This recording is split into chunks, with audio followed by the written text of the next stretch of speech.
राज्याचे उपमुख्यमंत्री अजित पवार यांच्या पार्थिवावर गुरुवारी दुपारी 12:30च्या सुमारास बारामती येथील विद्या प्रतिष्ठानच्या प्रांगणात अंत्यसंस्कार करण्यात आले। राज्याचे उपमुख्यमंत्री अजित पवार यांच्या पार्थिवावर गुरुवारी दुपारी 12:30च्या सुमारास बारामती इथं विद्या प्रतिष्ठानच्या प्रांगणात अंत्यसंस्कार करण्यात आले। त्यांचे पुत्र पार्थ आणि जय यांनी चितेला अग्नी दिला। यावेळी उपस्थित असलेल्या लाखो जनसमुदायानं अजित पवार अमर रहेच्या घोषणा देत आपल्या नेत्याला अंतिम सलाम केला।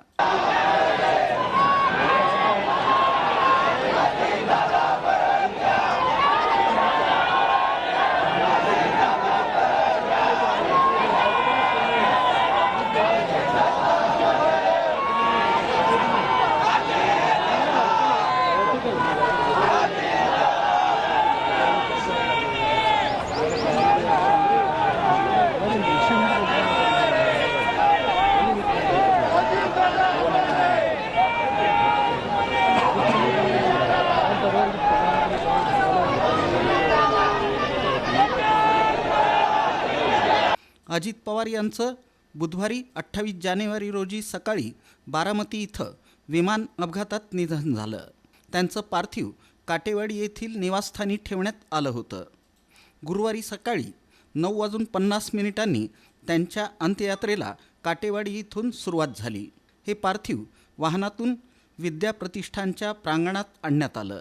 इथं केंद्र आणि राज्य सरकारमधील अनेक मंत्री त्याचबरोबर विविध राजकीय सामाजिक क्षेत्रातील लाखो कार्यकर्ते उपस्थित होते। ज्येष्ठ नेते शरद पवार, खासदार सुप्रिया सुळे यांच्यासह सर्व पवार कुटुंबीय परिसरात थांबून होते।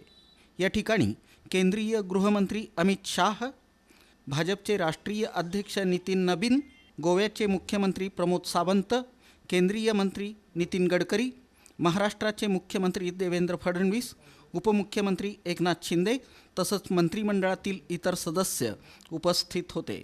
बारामती आणि परिसरात बुधवारपासूनच सर्व व्यवहार बंद होते।